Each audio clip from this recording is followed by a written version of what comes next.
Sa makausap pa, kumusta na usab kamong tanan mga igsoon o mga kahigalaan ko din sa Dios. Grasyag kaluoy, bendisyon sa atong langit ng aman sa gapon. Manaunta ka na atong tanan o welcome sa another day of Bible study din sa program tang The Southern Grace Hour. Kauban nining inyong higala Andres Junior nga magaisgot o magatuon na sa kitas pulong sa Ginoo. Kauban ni Attorney Lemuel mo'y maghatag ka na to sa maong mensahe this time. Atong pagtimbaya una atong makaisuna din sa Malita area, Davao Occidental. Labi na nga to kang Brother Jeremil Bansel nga usa sa mga workers wasa. So sa atong makaisuna usab din sa Digos si Pastor Billy Manggubat, Landmark Missionary Baptist Church sa Ubinsa Street. No, text lang restong programa o di ba kang Pastor Billy kung gusto mong pakiguban silang panibahon matagad lang Domingo. Okay, sige, ayson natutas sabay itong mga dugang pahibalo karong gabi Brother Lindon mao'y maghatag og mensahe no dinhi sa funeral service ilan ni Brother Romel din sa New Bohol no si Brother Lindon karong gabi og ugma Brother John Ruben no then sa Domingo Lord willing ako sab ang maghatag og mensahe tulo na paglubong sa Lunes morning ang lubong di ay no alas 8 tong serbisyo humantana mga 1 hour then after that dito na ta sa Minteryo no so again pasubo na to sa pamilyang Mara sa matayon ni mama nila no kang manang Loretta nga gikuha na po sa Ginoo sana maging kinabuhi mo igsoon kung doon ay sinugdanan gud na gud po'y katapusan o mapuna sa to di lang kay ang ubang ra mga matay kita di kundi pambalik ang Ginoo maabtan gyud niya mabatan ang importante kayo sa tao nga sa buhi pabitaw siya mangandam gyud no naagid ang pagpangandam higala kay anytime mo dangat ka nato kini ug ang pagpangandam una pag-ila sa atong yung pagkamakasala ato bang sa Ginoo pangayo pasaylo sa atong mga sala unya pagsalig kang Christ kay siya ra gyud ang makaluwas kanato ato lang hinumduman ng kawatan sa cross nga sa last hour niya mihangad siya sa Ginoo nagpakiloy matud pa niya Lord remember me when thou comest into thy kingdom. So what did Christ say to him? Ang sabay gisulti sa Ginoo nga to sa maong criminal matud pa ni Christ, today thou shalt be with me in paradise. So grasya kaluoy lang yun na sa Ginoo higala no sige atong timbaya sa atong mga kaigsunan no dinhi sa Digos gyapon kang Brother Raul Alfante Radol premise sa pag-pray kanimo sa imong kompletong kayuhan no na heart bypass siya o ganimong malampuson o kagawas na o ato sab nga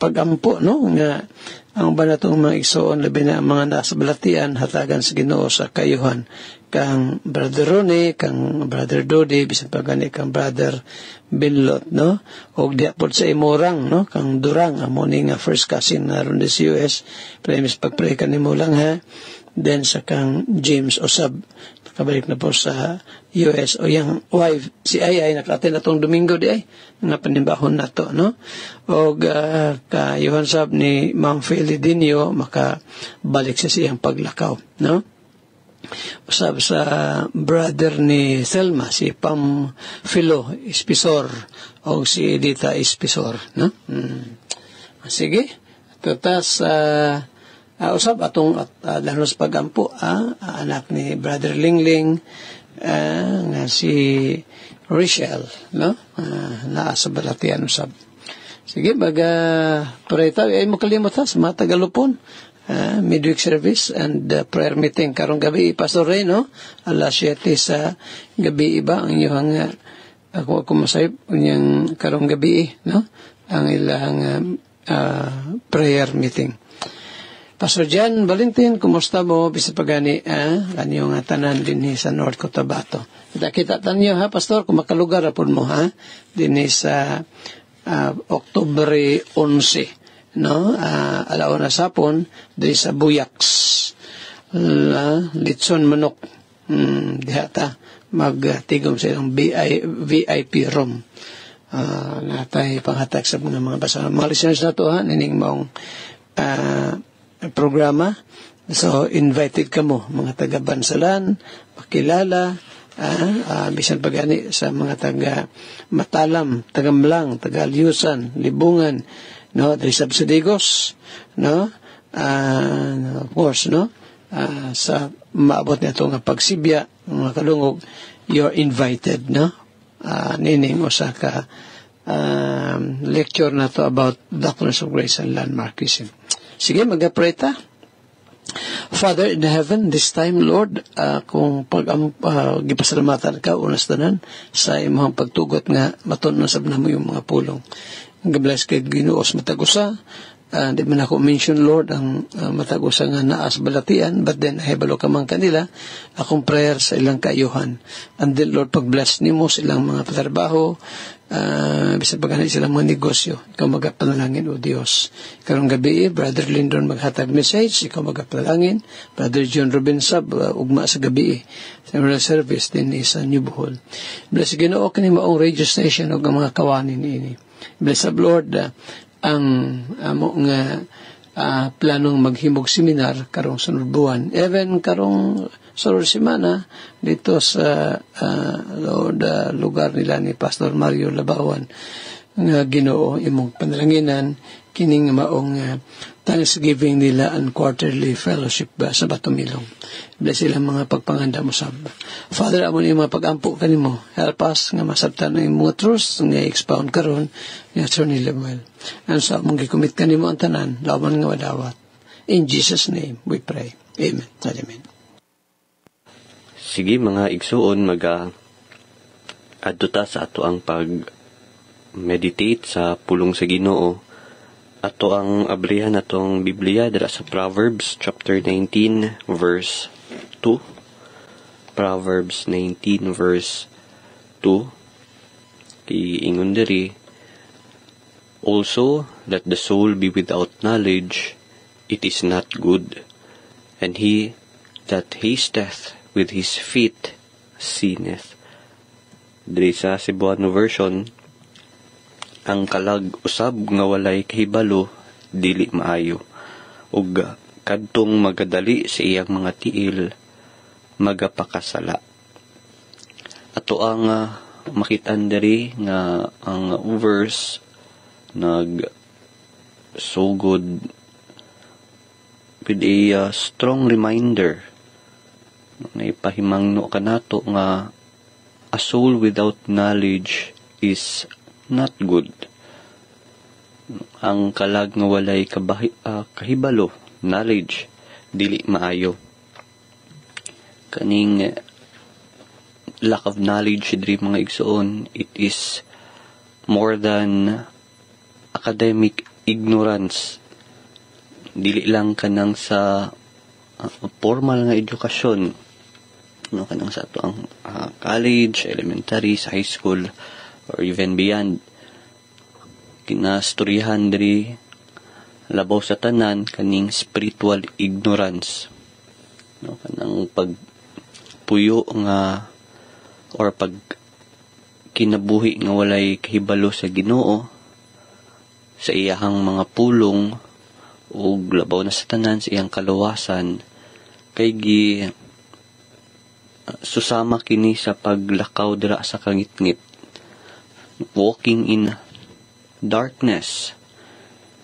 Anong ngit-ngit man, kay ang tao nga gakalakaw without spiritual guidance, especially through the Word of God, he is a person, usa siya ka tao nga dali ra dala o mapalid, pangilad sa laing tao ug ang iyahang dalan baliko dili sure ug wala siya kabalo sa unsa iyahang destinasyon. Mao kini ang picture, ang hulagway sa tao nga galakaw without any spiritual guidance, spiritual knowledge. And then, ang ikaduhang ginahisgutan pod diri sa bersikulo nga atong gitun-an, nagapahimangno kanato o nagapasidaan against being hasty, batok sa kanang pagdali-dali. Ingon diri, he that hasteth with his feet sinneth. Daghang nahulog sa sala tungod kay nagdali sila nga walay hunahuna ug pagampo, labi na sa mga espirituhanong mga butang na ay mga tao nga gusto dayon mo abot sa ilahang peak, sa ilang career nga dinalian. Gusto dali mo madato, himong something sa society, kay gusto nila nga mahimong dali ra nga makaabot nining mga butang, no, sa sobra nilang pagdali-dali maka-decide sila mga butang wala na nasakto. Kasagaran magdali ang tao kay gusto niya kompetensya, makig-compete ug ikumpara iyang kaugalingon sa uban. No, pero diri sa Biblia, wisdom teaches us to wait. Ang kaalam nagatudlo nga maghulat, mag-discern, kanang magpamalandong, and to follow God's timing. Musunod sa panahon or timetable sa Ginoo. Unang inumduman nato nga ang pagdali ng rashness magadala kanato diha sa sala. Dili lang sala, of course, naapudra ang regret o eventually ang kadaot. Diri sa Hosea chapter 4 verse 6, ingon diri, my people are destroyed for lack of knowledge. Ug atong inabalik-balik diri sa James chapter 1 verse 19. Ingon, let every man be swift to hear, slow to speak, slow to wrath. Muna nga ato ang makitaan sa itong meditation, mas maayo ang hinay, kanang slow but steady. No, hinay apan ligon, labi na diha sa Ginoo, kaysa kanang paspas pero buta diha sa mga butang spiritual, ug ang makita lang kay kaning mga material nga mga butang. Ginatudloan pud ta diri nga dili ta magdali, ayo pagdali aron makigkompetensya sa uban. Instead, we must seek knowledge, especially of God's truth. Importante ang education, both sa secular and spiritual. It keeps us from distraction, from ignorance. And lastly, ginatuluan po dadri nga ang tinuod nga kaalam dili makitaan diha sa pagdali, but in humble dependence on the Lord.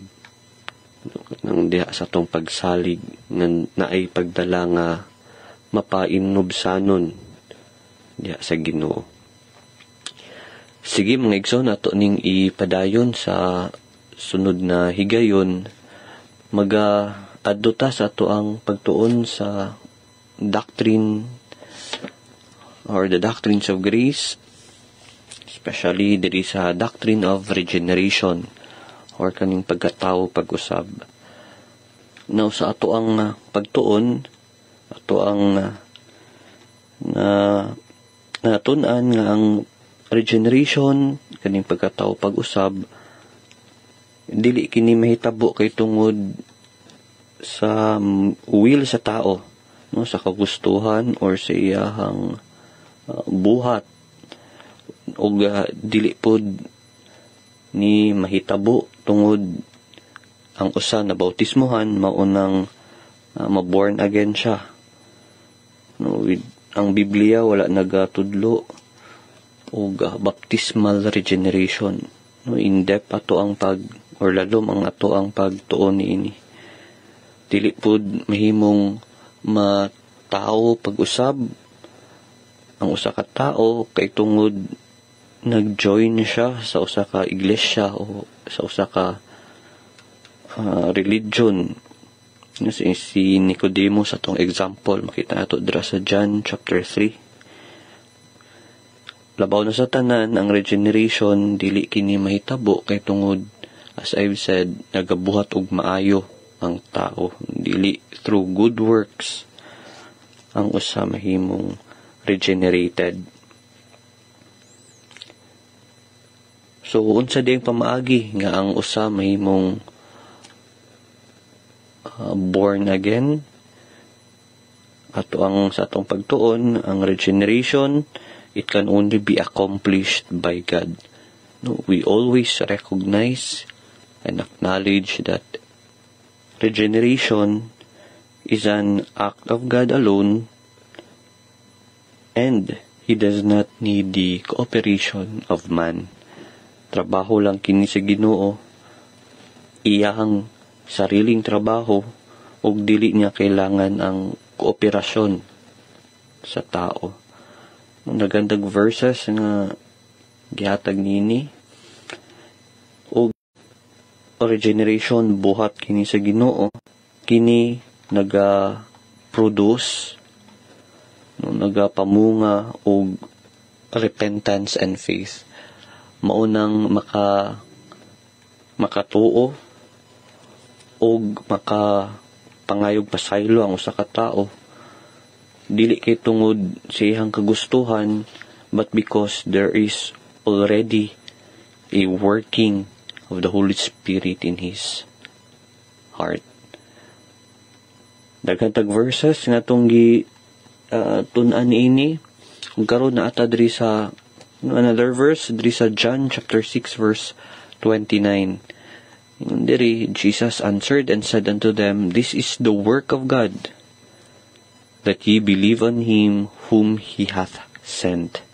Diri nga bersikulo, si Ginoong Hesukristo nagtubag sa mga Hudiyo nga nangutana kaniya sa verse 28. And they said unto Him, What shall we do that we might work the works of God? Gusto nila makabalo unsa man ang mga angay buhaton, what human actions could earn the favor of God. Unsa man ang mga binuhatan nga daog sa pabor sa Ginoo.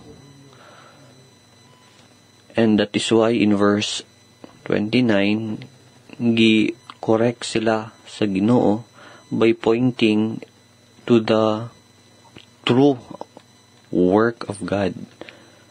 Gitudloan sila sa Ginoo sa tinuod nga buhat sa Dios mao ang pagtuo kang Kristo. Natong hinumduman nga ang pagtuo buhat sa Dios.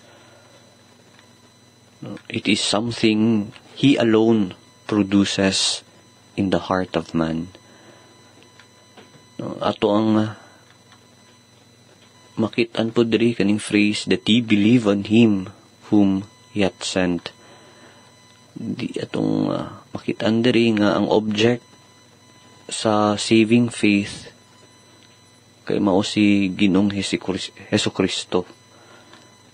So ato ang makitaan diri nga very clear, repentance and faith dili kini naga-originate dira gikan sa desisyon sa tao o sa iyahang kagustuhan.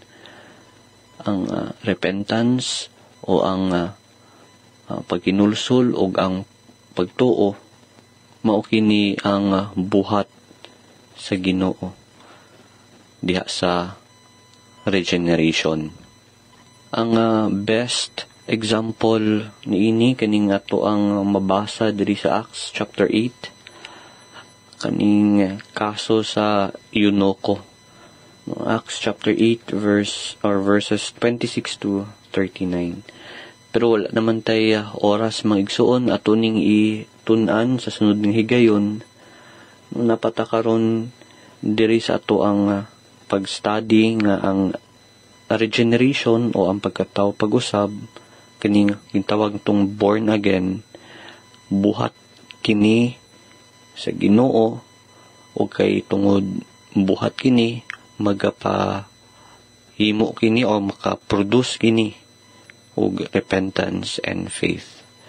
No, atong klaruhon again, atong ibalik-balik nga ang tao makapangayog pasaylo kanang naay tinuod nga pagpangayog pasaylo og kanang moabot ang pagtuo kaniya kay tungod na anay paglihok ang Ginoo siyang kasing-kasing.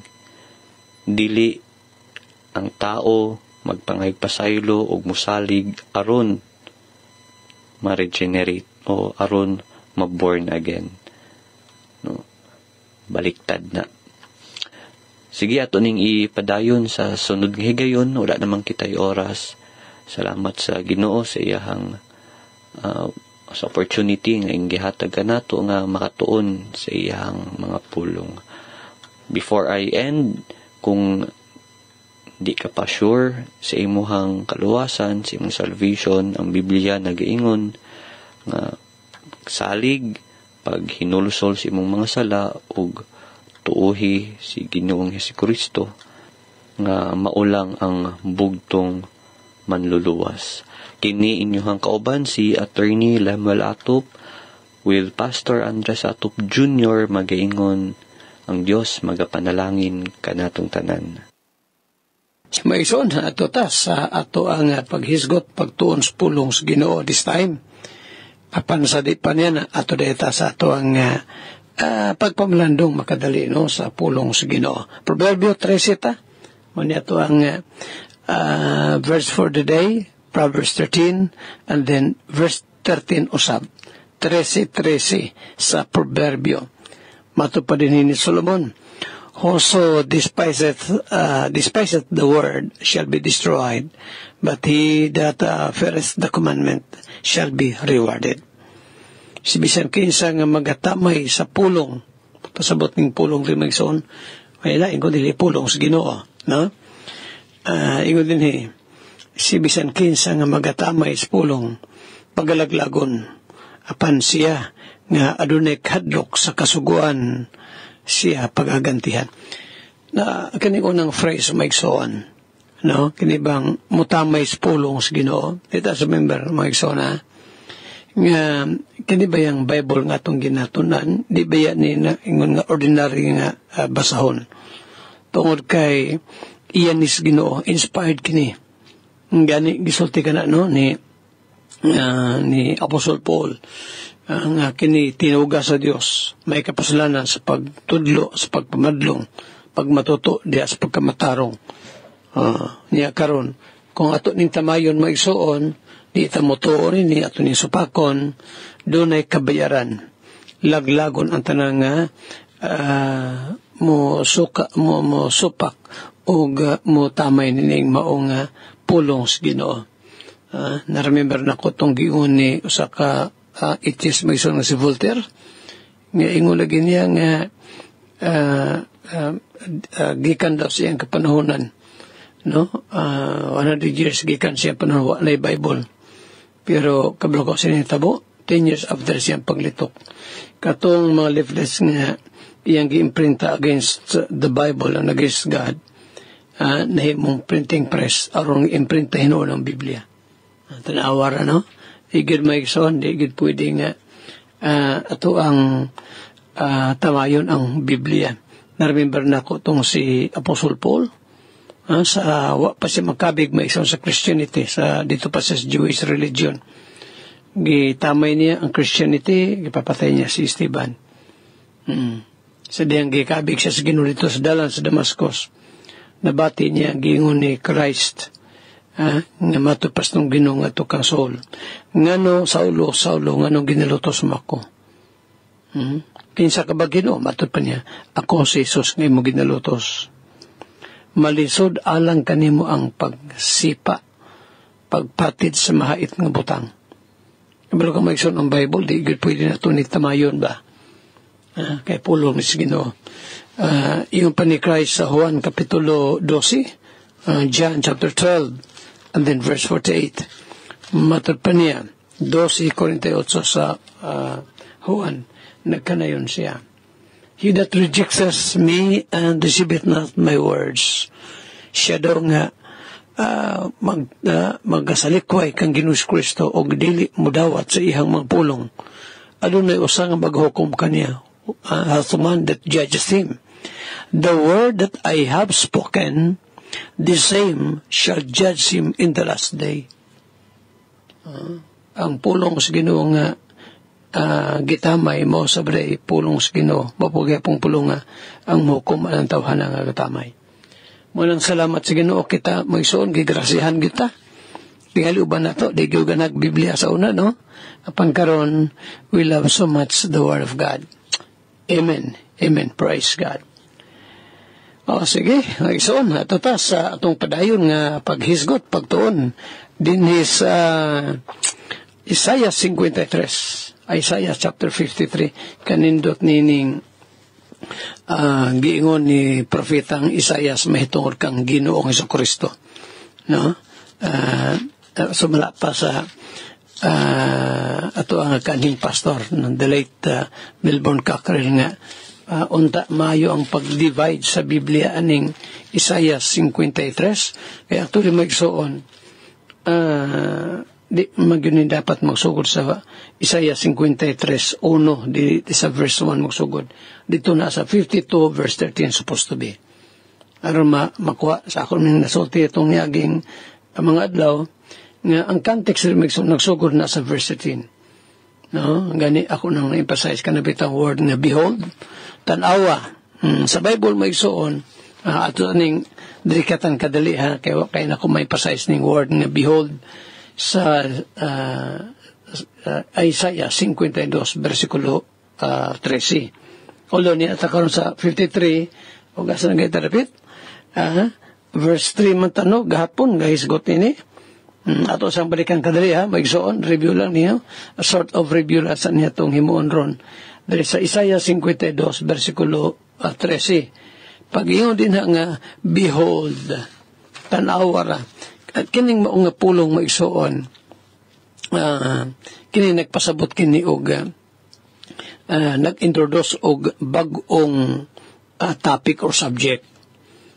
Tanawa marabag si remember na ko tong si John the Baptist ba sa namotismo siya sa dito sa Jordan River asa na mabasa pastor ako sa nisingit kadali so na sige try to see the book of John, First John not First John, but John chapter 1, and then verse 29.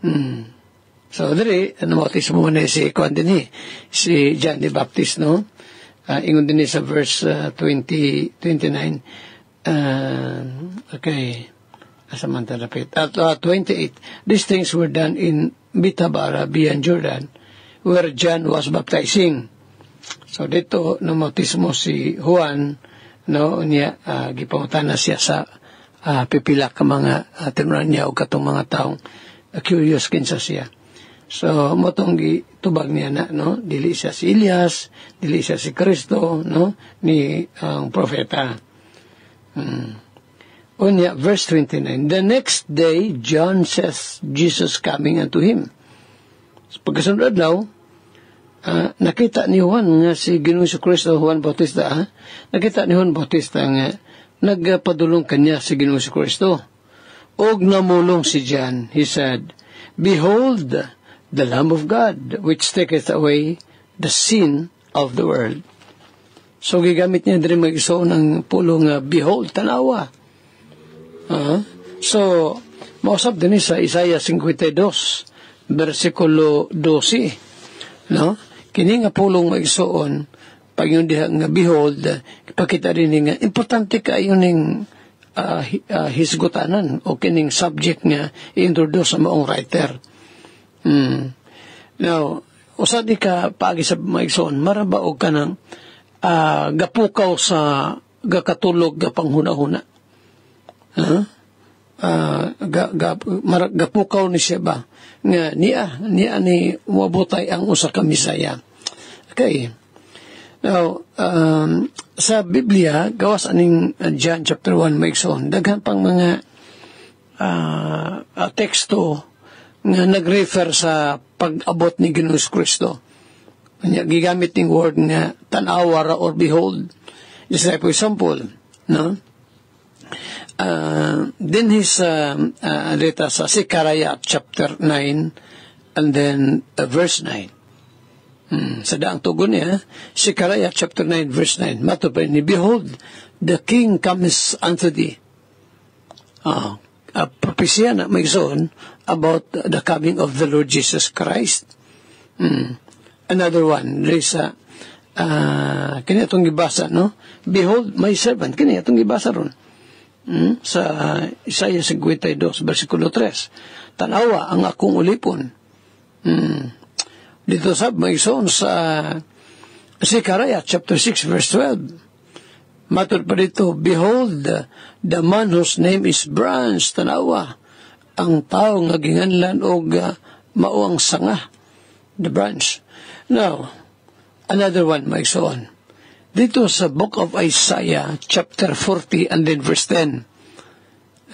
Isaiah, kapitulo 40, versikulo 10, matod pa dito, Behold, the Lord God will come. So, dere, sa daang tugon maigsoon, gipropesya na ang pag-abot sa ato ang Ginoong Kristo. Muna nga, matuba na din nila sa bagong tugon. So, muna ang mapropesya sa daang tugon. Now, there is sa New Testament maigsoon, particularly ang Synoptic Gospels. Ito Synoptic Gospel, muna ang first four books of the New Testament, which comprise akang Matthew nga sinulat, no? Matthew, Mark, Luke, and John. Kining upat ka mga sinulat sa ninimaw mga apostoles maigsoon. Unya, kining matag-usala managlahi ang ilang pag-introduce kang Christ. Si Matthew nagpresentar kang Christ ingon nga hari sa Israel, no? Whereas si Mark sa maong basahon niya, Book of Mark, nagpicture kang Christ as the servant of Jehovah. Si Dr. Luke, no, si Lucas maigsoon, nagpakita kang Christ ingon nga the Son of Man. While si Apostle John din sa Book of John nagtudlo kanato nga si Ginoong Kristo mao ang eternal God. So diri mo igsoon sa atong gibasa diri sa Isaiah 52 pag dihag behold ga kuha na sa atong attention nga mo abotay ang Ginoong Hesukristo. Now again, balikan nato ning Isaiah 52:13. Pangyon diha, behold, my servant. Ako ning gipasay sa maigsoon, no? Sa may ganitong pagtuon. Nga, kung ato lang isipon nga si Ginoong Kristo, Dios nga mibiya sa iyang kahimtang dito sa langit, aron lang magpakatawag mahimong servant. Kita day maigsoon, di po day ta tanaw tungkol yung we are somebody. Kay mismo gani ang Ginoo maigsoon, wa gani siya magpakakinsa. Kung mo tanawon ba? Miyani siya sa iyang in a lowly state. Imagine that, no? Kakabos tong gawa na ipinakakabos maigsoon gawas tong Ginoo. Although dato siya impanipol din sa 2 Corinthians, pero nahimo siyang kabos aron nga kitang mga kabos mahimong mga dato. Sa ingon din sa itong gibasa, Isaiah 52, versikulo 13, behold, my servant. Tanaw wara, isip sa amahan nga langit noon, ang Ginoong Kristo ng iyang ulipon. Na-remember na ko itong dito sa Isaiah, gapon magson, Isaiah 42, verse 1. Sa tiging yung dito, yung pa dito ni Prophet Isaiah. Ang Ginoo na mo'y namulong niya, pero ga-record ni Prophet Isaiah. Matupad ni, behold my servant, whom I uphold, mine elect, in whom my soul delighteth. I have put my spirit upon him, he shall bring forth judgment to the Gentiles. So, many times sa Biblia may isang gitawag si Christ, ingon nga servant. Then, there is a 53 verse 11. Isaiah. Matanaw niyo mag-ison. Sige yun din he shall see of the travail of his soul, and shall be satisfied. By his knowledge shall my righteous servant justify me. Ang akong matarong nga ulipon. Righteous servant. May tawag sa mahal kang Christ. Dito sa Book of Zechariah, chapter 3, verse 8, gitawag sa man si Christ nga my servant, the branch. Ang akong ulipon nga mao ang sanga. Sige, maigsoon. Direta.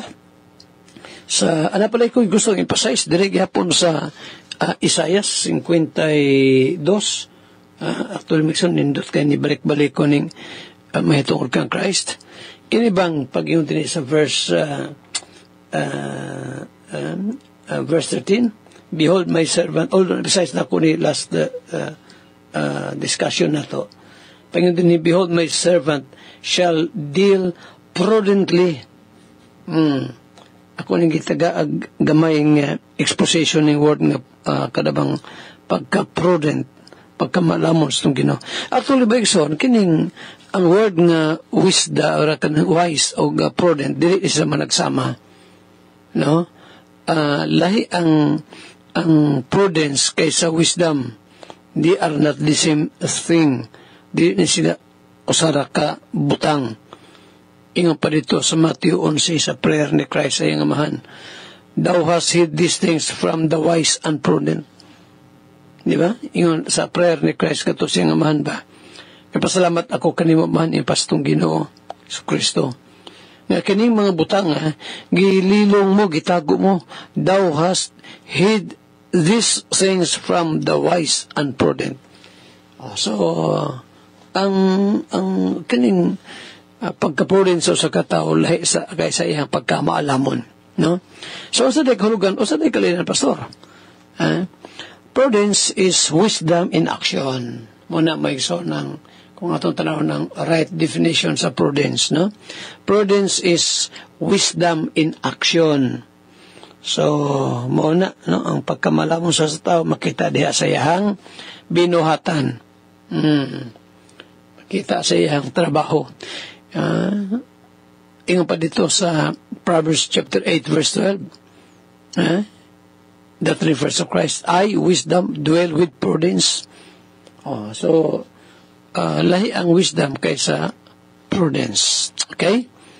Now, giyon sa papakita sa itong Ginoo maigsoon ang iyang pagka-prudent. Ani ay ipipila ka mga pagpamatuod maigsoon. Giyon sa papakita ni Kristo ang iyang pagka-maalamon. No? Naa siya ning tawag nga kaniya sa pagka-prudent. No? Now, una, maigsoon, Christ acted prudently in His baptism. Uman nga si Kristo maigsoon. No? May pakita sa Israel at the age of 30. Moto'y pagsugod ni Christ in public ministry at the age of 30. Basta na ito na sa Luke 3:23. Biyo, atong klasa kadalibi. Talig mamali ko sa paghatag sa insakto nga text, no? Nga nagsart si Christ maigsoon at the age of 30. Lucas 3:23. Matod pa dinhi sa pulong sa Ginoo. 3:23. And Jesus himself began to be about 30 years of age, being as was supposed the son of Joseph, which was the son of Heli. So, pilihan ni Christ, nagsugod siya sa iyang public ministry, edad siya 30 anyos. Dini sa record sa Lucas 3:23. Now, pero maigsoon, ano yung una kong ipakita ni Christ din ang iyang kanabang pagkamaalamon. Ipakita niya iyang pagkamaalamon.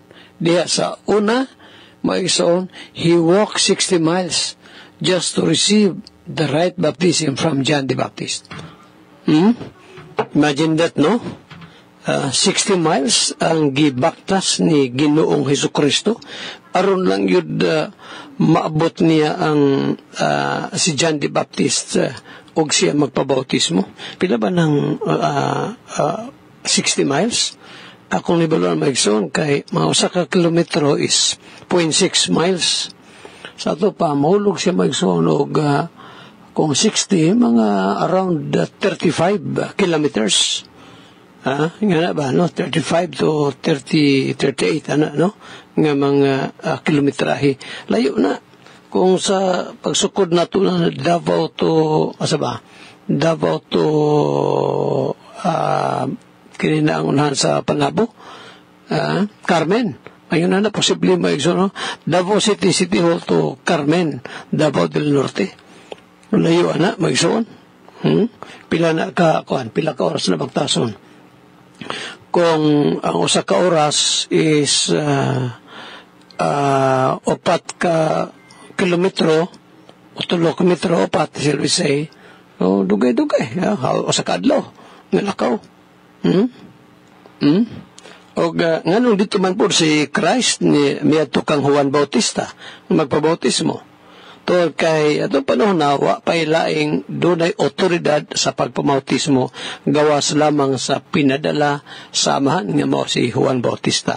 Juan 1 bersikulo 6. So ato makita diri maigsoon no kini pud ay magpabautismo dapat atong tan-awon nga iya gyud usa sa mga kaiglesiyahan sa Ginoo dito ta magpabautismo or ikaw higala igsoon kay daghan bang bautismo ron nga dili mao. Sigutan niya nato nasunahan unsaon pagpakahibalo nato sa gitawag og biblical baptism.